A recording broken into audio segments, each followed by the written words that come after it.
But let's hop into the NHL, Brett, because as of late, I've had multiple days out in the NHL, which is great when you're planning a podcast that comes out on Mondays and Thursdays. So I have 3 days of NHL picks once again. But Brett, we're going to start on Monday because that's typically where you like to stay, right?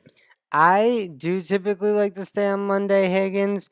Unfortunately, with so much going on in baseball and basketball right now, I've been a little preoccupied. I got to be honest. And I didn't feel like I had an edge in any of these games on Monday night.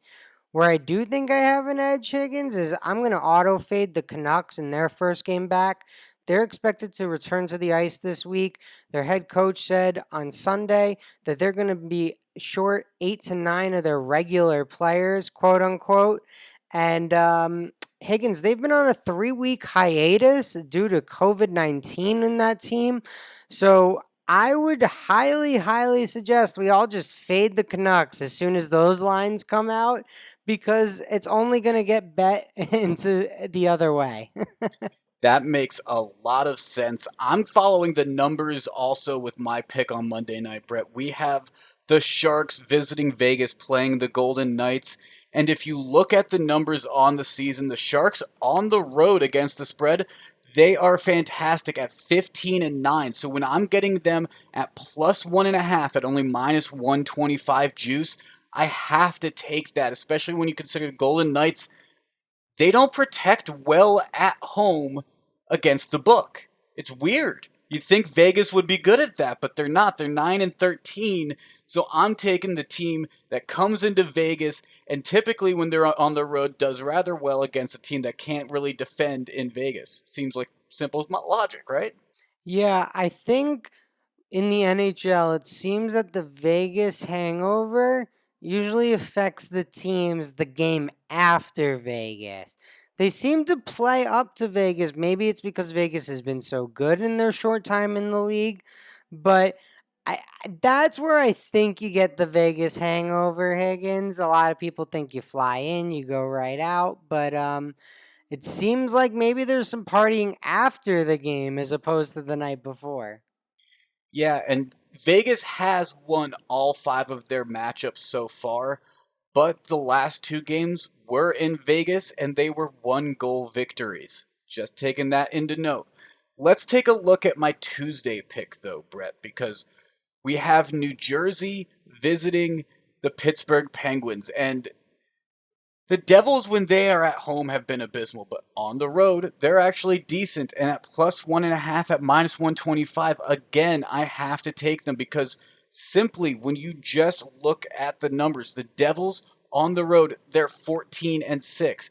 And the Penguins, when you look at them when they're at home, they are 10-11, Brett. So the Devils on the road in Pittsburgh. Now, this game means a lot more for Pittsburgh, obviously, compared to New Jersey, who's at the bottom of the level. But the Devils would be no one. They would be unfit of their name if they didn't love to play spoiler. And history shows that they do like to be a thorn in teams' ankles around this time of the season. So I expect a competitive game. I like the juice at plus 1.5 at minus 125. I liked it on Monday, and I like it on Tuesday again in two separate games. Fair enough, Higgins. I think, if you think you have a good line, you think you have a good line. I do not consider myself educated enough to give an informed take on what will happen between the Devils and the Penguins, but I do know, Pittsburgh obviously fighting for some seeding. Maybe they're a little motivated, but that won't really help score an extra goal. And then just because I love to try to predict the future, Brett, I'm also going another day out. I'm picking a Wednesday game as well, but this time I'm picking an over-under because I really don't know who's going to win in this Wild Coyotes game. It's too far out. There's too much that could happen between now and then. That's a lot of time. But you know what is going to happen probably?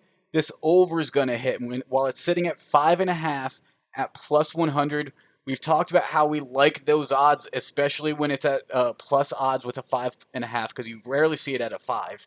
5.5 is typically the lowest you see it. And the Wild on the road, 14-8 when hitting their overs. And then you look at the Coyotes at home, 13-8 and 1 when hitting their overs. So simple logic says both of these teams like to hit their overs in those situations. Combine it together, sounds like an over should be hit. Yeah, Higgins, I think you laid out great numbers, and obviously, I'm a fan of the over 5.5 bet with the plus money. So I'm totally on board with this one. I really like this play. It makes a lot of sense. And let's take a look at how the NHL's gone though recently for me for Brett, because I don't want to just be throwing out these numbers without showing that I'm actually doing decent in the NHL. I'm going 27, 23, and 1, and I've been picking it up a lot rather late. Our January started off rather slow for each of us, right? Yeah, it was a rough start to the year, but we've bounced back nicely. You especially with some hockey picks here. You've been great keeping up with all the TikTok stuff, Higgins. It's like you and the D'Amelio sisters. That's it.